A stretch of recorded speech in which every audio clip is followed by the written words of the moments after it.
صلی اللہ علیہ وسلم.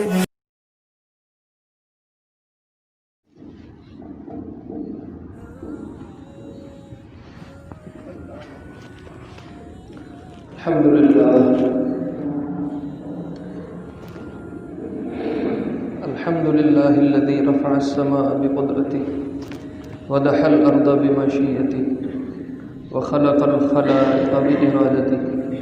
الحمد لله الذي كتب الآثار ونسخ الآجال. القلوب له مفطية والسر عنده علانية. الحلال ما أحل والحرام ما حرم والدين ما شرع والأمر ما قضى. الخلق خلقه والعبد عبده وهو الله الرؤوف الرحيم. قال الله تبارك وتعالى بعد أعوذ بالله من الشيطان الرجيم بسم الله الرحمن الرحيم. إنما يريد الله ليذهب عنكم الرجس أهل البيت ويطهركم تطهيرا. وقال یا نساء النبی لستن کأحد من النساء. وقال النبی صلی اللہ تبارک وتعالی علیہ وسلم فی روایت یرویہ ابو ہریرہ رضی اللہ عنہ قال أتى النبي جبريل عليه السلام فقال يا رسول الله هذه خديجة قد أتتك معها إناء فيه إدام أو طعام أو شراب فإذا جاءتك فاقرأها السلام.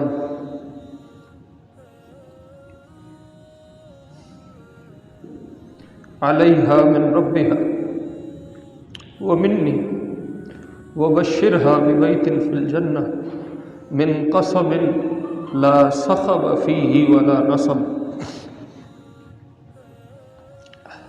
او كما قال النبی علیہ الصلاۃ والسلام.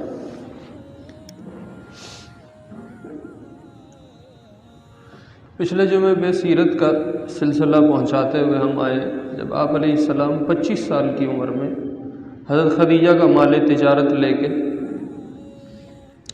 مزاربت کی بنیاد پہ شام کا سفر کر کے گئے اور آپ کا مال بیچ کے بہت سارا نفع لے کے واپس آئے. دوران سفر کے بہت سے واقعات رونما ہوئے، وہ ساری پچھلی تفصیل میں نے عرض کر دی. جب آپ علیہ السلام کو حضرت خدیجہ نے اجرت دے دی تو پوچھا آپ کے ساتھ میں نے اپنا غلام میسرہ بھیجا تھا، وہ کہاں ہے؟ انہوں نے کہا وہ پیچھے ہے، ابھی مال لے کے آ رہا ہے، میں آگے آگے. تو حضرت خدیجہ رضی اللہ عنہا نے آپ سے یہ فرمایا کہ آپ واپس جائیں اور میسرہ کو اپنے ساتھ لے کے آئیں. سیرت نگاروں نے لکھا ہے کہ حضرت خدیجہ نے حضور علیہ السلام کو واپس اس لیے بھیجا تھا کہ وہ تصدیق چاہتی تھیں اس منظر کی جو پہلے انہوں نے دیکھا تھا کہ آپ مکے میں داخل ہو رہے ہیں اور اوپر بادلوں نے سایہ کیا ہو. تو ان کو یہ گمان ہوا کہیں میرا شک ہی نہ ہو کہ شاید میری نظر نے دھوکہ نہ کھایا. تو اپنی بات کو یقینی بنانے کے لیے ایک دفعہ پھر بھیجا. اور جیسے ہی آپ علیہ السلام دوبارہ روانہ ہوئے یہ خواتین کے ساتھ اپنے گھر کی چھت پہ چڑھ گئی اور دوبارہ وہی منظر دیکھا کہ بدلی سایہ کر رہی ہے اور آپ سواری پہ سوار ہو کے جا رہے ہیں. پھر آپ میسرہ کو لے کے اور سارا مال تجارت لے کے دوبارہ آئے. تو حضرت خدیجہ نے میسرہ سے کہا میسرہ میں نے دیکھا ہے اس کے اوپر بادل سایہ کرتے ہیں. تو میسرہ کہنے لگے خدیجہ آپ نے اب دیکھا ہے، ہمیں جس دن سے روانہ کیا ہے میں اس دن سے یہ منظر دیکھ رہا ہوں، میں اس دن سے دیکھ رہا ہوں. پھر میسرہ نے جو سفر میں برکات دیکھی تھیں وہ ساری خدیجہ کو بیان کی. حضرت خدیجہ رضی اللہ عنہا یہ ساری باتیں سن کے بہت زیادہ متاثر ہوئی. اور پھر حضرت خدیجہ کے ایک چچا زاد بھائی ہیں، ان کا نام ہے ورقہ بن نوفل. وہ پہلے یہودی تھے اور یہودیت کا کافی علم ان کے پاس تھا۔ پھر یہودیت کے بعد وہ عیسائیت پہ منتقل ہوئے، تو آسمانی شریعت کی جو عیسائیت ہے اس کا بھی علم ان کے پاس تھا۔ حضرت خدیجہ رضی اللہ عنہا نے جا کے یہ سارے احوال ورقہ بن نوفل کو بتائے کہ اس کے اوپر بادل سایہ کرتے ہیں اور وہ جانوروں کو ہاتھ لگاتا ہے تو وہ ٹھیک ہو جاتے ہیں، پہلے جتنا مجھے نفع آتا ہے اس دفعہ اس سے دگنا آیا، اور بہت سارے قصے ہیں وہ تفصیلاً سیرت کی کتابوں میں ہیں، وہ بہت سارے بتائے۔ تو ورقہ بن نوفل نے احوال سن کے کہا، خدیجہ یہ جو باتیں تم بیان کر رہی ہو اگر یہ سچ ہیں تو یہ نبی ہوگا، اور یہ آخری زمانے کا نبی ہے، اور اس کے آنے کی علامات پوری ہو چکی ہیں، اور جو تم بیان کر رہی ہو یہ سب کچھ ایک نبی ہی میں ہو سکتا ہے۔ اگر میں زندہ رہا اور اس کو نبوت مل گئی تو میں بھی اس پہ ایمان لاؤں گا۔ اب حضرت خدیجہ اور زیادہ متاثر ہو گئے۔ ایک تو یہ معاملہ پیش آیا، کچھ اللہ کی طرف سے تقدیری بھی تھا کہ حضرت خدیجہ کو اللہ نے مقام دینا تھا، حضور کی بیوی بنانا تھا۔ ایک معاملہ یہ پیش آیا کہ حرم میں عورتوں کا ایک اجتماع ہوا کرتا تھا، جاہلیت، عورتیں اکٹھی ہوتی تھیں، طواف کرتی تھیں، عبادت کرتی تھیں، ان کے وہ ایک دن یہ جمع تھیں، حضرت خدیجہ بھی انہی میں تھی۔ تو ایک یہودی عالم آیا، اس نے آ کے کہا عورتوں کو خطاب کر کے، مکے کی عورتوں، آخری نبی تمہارے اس علاقے میں آنے والا ہے، ہماری کتابوں کے مطابق اس کی علامات پوری ہو چکی، جب وہ آ جائے تو کوشش کر کے جس کا بس چلے وہ اس سے شادی کر لے تو وہ نبی کی بیوی بن جائے۔ تو عورتوں نے اس کو پتھر مارے، گالیاں دیں، تو چلا جا، دفع ہو جا۔ حضرت خدیجہ نے یہ بات دل میں پکڑ لی۔ اب یہ سارا پس منظر اکٹھا ہو چکا، تو حضرت خدیجہ رضی اللہ عنہا نے ارادہ کیا کہ میں آپ علیہ السلام سے شادی کر لوں۔ تو حضرت خدیجہ کی ایک خادمہ ہے، ان کا نام ہے نفیسہ یا نفیسہ بنت منبہ یا منیہ کا لفظ آتا ہے۔ حضرت خدیجہ نے اس نفیسہ کو کہا تم جا کے محمد سے بات کرو صلی اللہ علیہ وسلم، ہاں تم جا کے محمد سے بات کرو کہ اگر اس کو پیغام نکاح دیا جائے تو وہ قبول کر لے گا۔ تو یہ نفیسہ آپ علیہ السلام کے پاس گئیں اور آپ کو کہنے لگیں محمد تم شادی کیوں نہیں کرتے صلی اللہ علیہ وسلم؟ تو آپ نے فرمایا میرے ساتھ کون شادی کرے گا، یتیمی کی حالت میں پیدا ہوا ہوں، حالات بہت کمزور ہیں، غربت ہے، افلاس ہے، میرے ساتھ شادی تو کوئی بھی نہیں کرے گا، نہ مجھے کوئی بیٹی دینے کو تیار ہو۔ نفیسہ نے کہا اگر آپ کو حسن و جمال اور مال اور عزت اور فارغ البالی، بالکل ذہنی سکون، اگر ان چار چیزوں کی طرف بلایا جائے تو آپ قبول کر لو گے؟ تو آپ نے جھٹ سے فرمایا کدھر کی بات کر رہی؟ تو انہوں نے کہا میں خدیجہ کا پیغام لائی۔ آپ نے کہا خدیجہ اور میں جوڑی کوئی؟ وہ بڑی سرداری پہ بھی ہیں، انتہائی مالدار ہیں،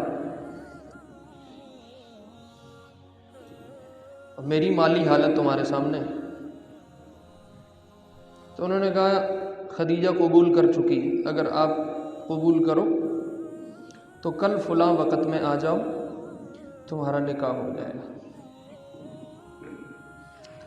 یہ نفیسہ یہاں سے واپس حضرت خدیجہ کے پاس گئی، ان کو جا کے ساری بات بتائی۔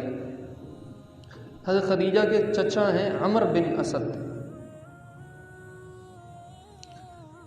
حضرت خدیجہ نے ان کو پیغام بھجوایا کہ کل میرا نکاح ہے فلاں وقت میں، اس میں آ جائیں اور شریک ہو جائیں۔ حضرت خدیجہ کے سگے والد ہیں خویلد، خدیجہ بنت خویلد۔ یہ جو خویلد ہیں یہ بھی سردار تھے۔ لیکن حضرت خدیجہ یہ جان چکی تھیں کہ اگر میں اپنے باپ سے بات کروں گی محمد سے شادی کے متعلق صلی اللہ علیہ وسلم تو میرا باپ قبول نہیں کرے گا، وہ مال دیکھتا ہے۔ تو حضرت خدیجہ نے 2 کام کیے۔ ایک یہ کیا کہ ایک دعوت کا اہتمام کیا، کھانا بنوایا، اس میں قریش کے بہت سارے سردار جو ابا جی کے دوست تھے ان کو بلایا اور ابا جی کو بھی بٹھایا، کھانا کھلایا، ساتھ شراب رکھ لی، تو انہوں نے وہ شراب پی لی، نشے میں مست ہو گئے۔ اب جو چچا تھے اگلے دن آپ علیہ السلام ابو طالب کے ساتھ اور کچھ احباب کو لے کے حضرت خدیجہ کے مکان پہ گئے۔ بعض روایات کے مطابق حضرت خدیجہ کے چچا نے نکاح پڑھایا، بعض کے مطابق حضرت ابو طالب نے نکاح پڑھایا۔ نکاح کے خطبے کے جو الفاظ ہیں وہ بھی سیرت کی کتابوں میں ملتے ہیں۔ دلہا دلہن کی اس میں کافی تعریف کی کہ یہ بھی بڑا شرف والا ہے، عزت والا ہے، اکرام والا ہے، یہ بچی بھی بڑی عزت والی ہے، اکرام والی ہے، شرافت والی ہے۔ خیر وہ خطبہ پڑھنے کے بعد مہر جو طے کیا، بعض روایات کے مطابق 12 اوقیہ چاندی اور بعض روایات کے مطابق 20 اونٹنیاں، اور سیرت نگاروں نے اس کو یوں جمع کیا ہے کہ جو 12 اوقیہ چاندی تھی یہ ابو طالب نے ادا کیا اسی وقت، اور 20 اونٹنیاں پھر حضور علیہ السلام نے اپنے پاس سے مہر کے طور پہ ادا کی۔ یوں یہ نکاح ہو گیا۔ جب یہ نکاح ہو گیا تو عرب میں دستور تھا کہ جو دلہن کا باپ ہوتا تھا اس کو ایک بڑا اچھا جوڑا پہناتے تھے شادی کے موقع، جب بیٹی کی شادی کرتا ہے تو ایک جوڑا پہناتے تھے اور مہندی لگاتے تھے اور ایک خاص خوشبو لگاتے تھے، اس سے پتہ چلتا تھا کہ اس کی بیٹی کی آج شادی، رسم تھی ان کے۔ تو حضرت خدیجہ نے وہ جوڑا اپنے باپ کو نشے میں ہی پہنا دیا اور خوشبو وغیرہ لگا دی۔ جب یہ ساری مجلس ختم برخاست ہو گئی، اب بعد میں والد کو ہوش آیا تو اس نے کہا یہ میرے اوپر جوڑا کیسا ہے؟ خدیجہ نے کہا آپ نے میری شادی کر دی محمد کے ساتھ۔ اس نے کہا نہیں کوئی شادی مادی نہیں، میں بالکل راضی نہیں ہوں اس پہ، اس کے پاس تو کچھ بھی نہیں ہے۔ تو خدیجہ رضی اللہ عنہا نے پھر اپنے والد کو سمجھایا کہ لوگ کیا کہیں گے، سردار ہے اور اپنی بات سے پھر گیا، خود ہی شادی کی ہے اور شراب کے چکر میں اپنی بات کا ہی نہیں پتہ، تو یہ تو بے وقوفی کی علامت ہو جائے گی، اس لیے اب جو ہونا تھا ہو گیا، اب آمین کہہ دو۔ اس پہ باپ خاموش ہو گئے اور یوں یہ شادی انجام پا گئی۔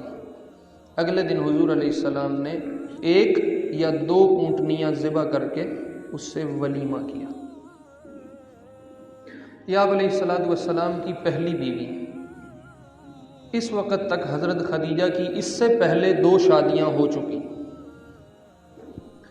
پہلے خامن تھے، ان کا نام عتیق ہے، عتیق بن عائز، وہ شرک پہ ہی دنیا سے گئے، ان سے ایک ہی بیٹی تھی۔ پھر دوسرا خامن اس سے شادی کی، اس کا نام ہند تھا، اس کو ابو حالہ بھی کہتے ہیں۔ ابو حالہ اس لیے کہتے ہیں کہ اس خامن سے حضرت خدیجہ کے ہاں ایک بیٹی پیدا ہوئی، اس کا نام حالہ رکھا تھا، اس نسبت سے وہ ابو حالہ بنے، اور ایک بیٹا پیدا ہوا تھا ہند بن ابی حالہ، جو ہند بن ہند ہی ہے، چونکہ ابو حالہ کا اپنا نام بھی ہند تھا۔ یہ صحابی بنے اور بہت عرصہ زندہ رہے، جنگ جمل میں جا کے حضرت علی کے زمانے میں تک یہ زندہ رہے اور اس جنگ میں شریک ہوئے۔ بعض حضرات کے مطابق یہ اس جنگ میں ہی شہید ہوئے، اور بعض کے مطابق ایک طاعون پھیلا تھا، طاعون امواس، اس میں یہ شہید ہوئے۔ بہرحال دونوں طرح کی روایات ہیں۔ یہ ہند کہا کرتے تھے میں اپنے باپ، اپنی ماں، اپنی بہن، اپنے بھائی، چاروں نسبتوں سے بڑے شرف والا ہوں، کہ میرا باپ رسول اللہ ہے صلی اللہ علیہ وسلم، ماں سے شادی کی، اور خدیجہ جو ام المؤمنین ہے اور سب سے پہلے ایمان لانے والی، وہ میری ماں ہے، اور قاسم میرا بھائی ہے جو حضور کے بیٹے ہیں، اور فاطمہ جو سیدۃ النساء ہے وہ میری بہن ہے۔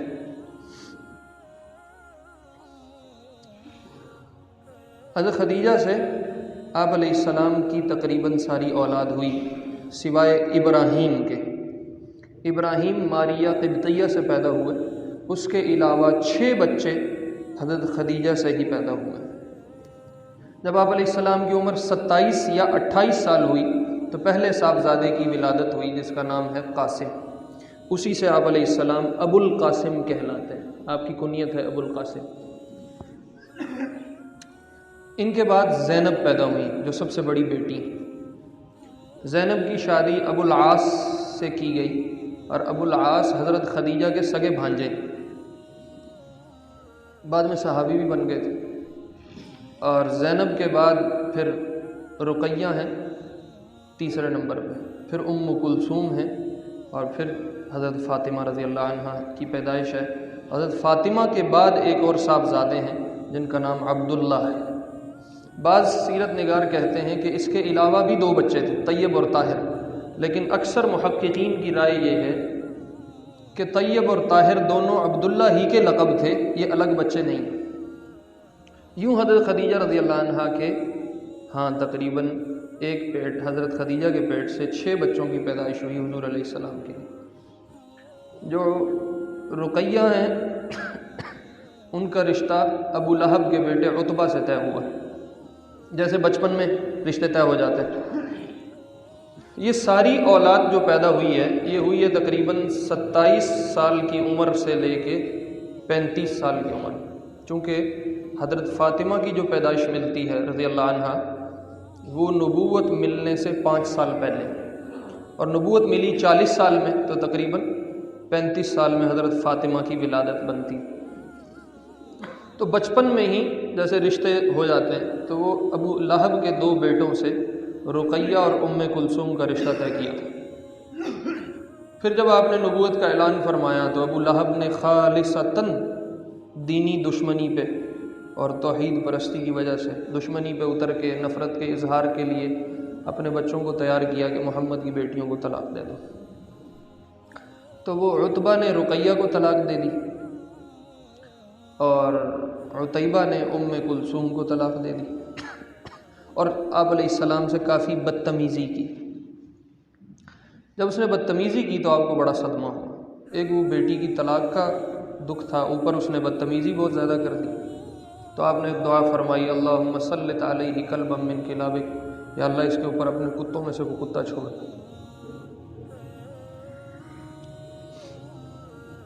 تو وہ ڈر گیا، پھر وہ گھر سے نہیں نکلتا تھا۔ ایک موقع پہ اس کو زبردستی کسی قافلے میں بھیجا کہ تو جا، تو رات کو جس جگہ پڑاؤ ڈالا اس نے کہا بھئی میری حفاظت کرو، مجھے اپنا یقین نہیں ہے۔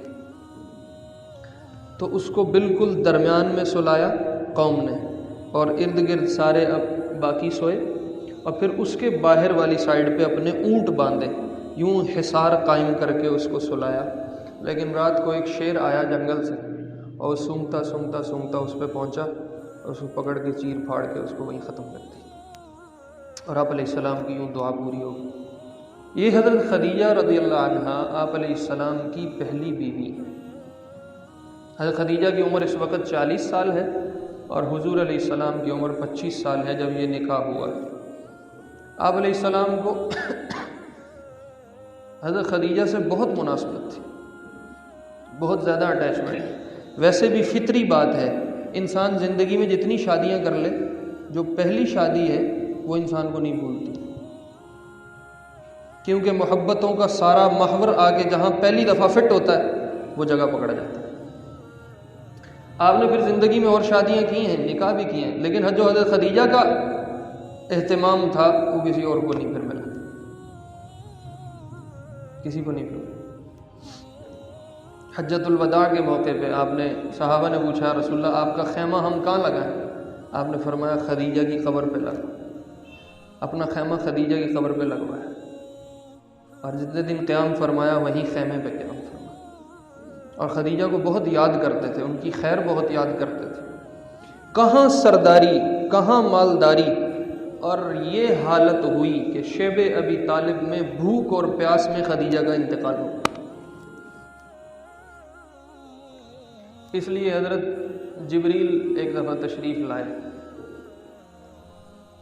آگے کہنے لگے یا رسول اللہ ہذہ خدیجۃ اتتک، یہ خدیجہ آپ کے پاس آ رہی ہے، معہا اناء فیہ ادام او طعام او شراب، ایک برتن بھی لے کے آ رہی ہے، اس میں اس نے آپ کے کھانے پینے کے لیے کچھ رکھا ہو۔ فَإِذَا جَاءَتْكَ، جب خدیجہ آپ کے پاس آئے، فَقْرَأْهَا مِن رَبِّهَا السَّلَامُ وَمِنِّي، تو اللہ کی طرف سے اور مجھ جبریل کی طرف سے آپ ان کو سلام پیش کیجیے۔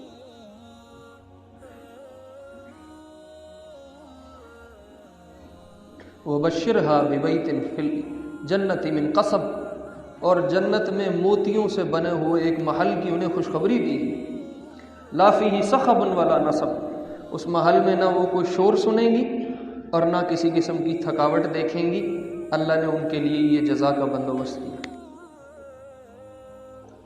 یہ سارا مضمون تو حضرت خدیجہ کے نکاح سے متعلق تھا۔ اس باب سے متعلق جو ایک چیز بیان کرنے کی ہے وہ یہ ہے کہ شریعت میں اگر عورت پہلے سے شادی شدہ ہے اور اس کو طلاق ہو چکی ہے یا وہ بیوہ ہو چکی ہے تو اس کو اجازت ہے وہ خود اپنے رشتے کی بات چلا لے اور وہ خود آگے بڑھ کے کہیں کسی کو پسند کر لے اور اس سے نکاح کا معاملہ طے کر لے۔ لیکن جو کنواری لڑکی ہے اگر وہ خود سے قدم اٹھائے گی تو شریعت اس کی اجازت نہیں دیتی۔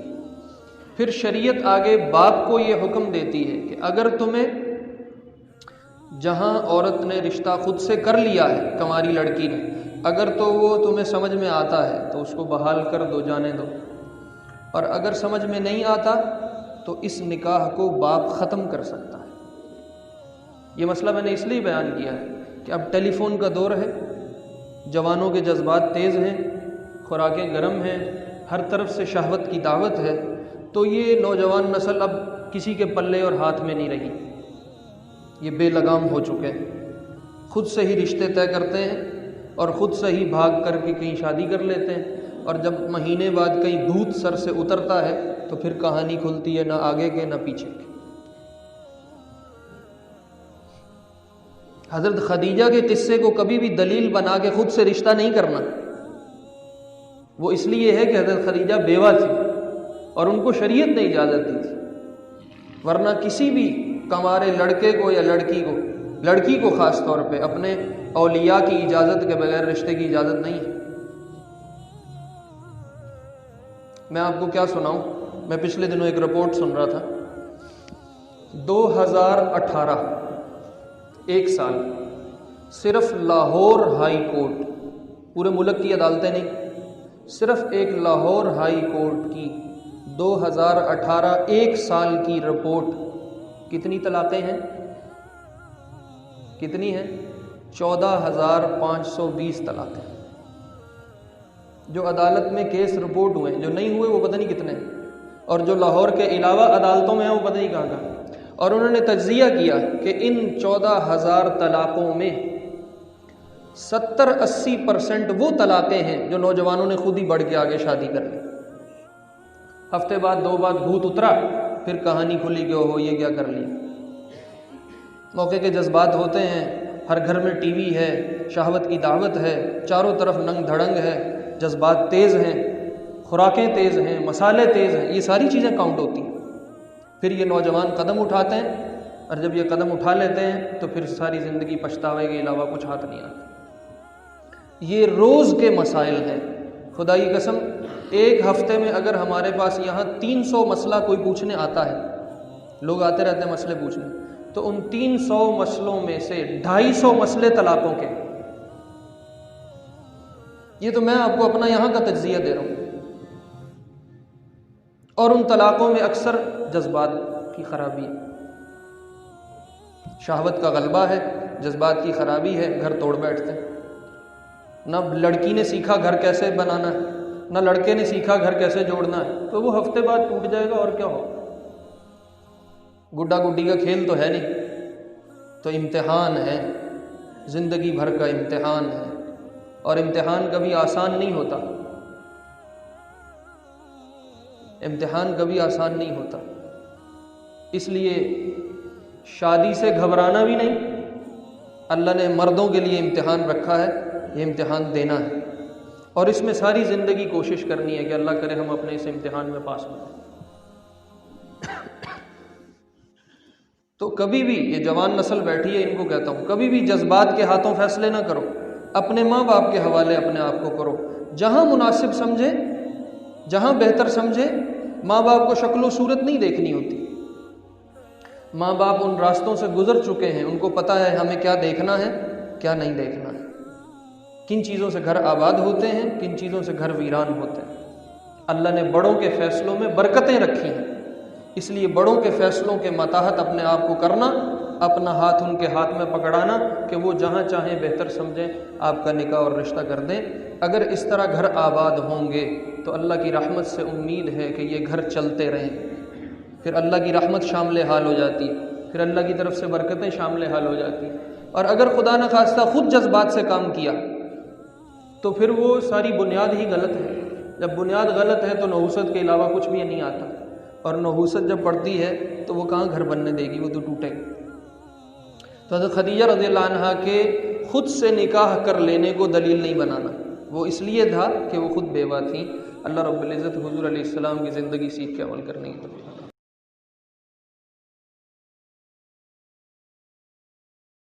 صلى الله عليه وسلم صلى الله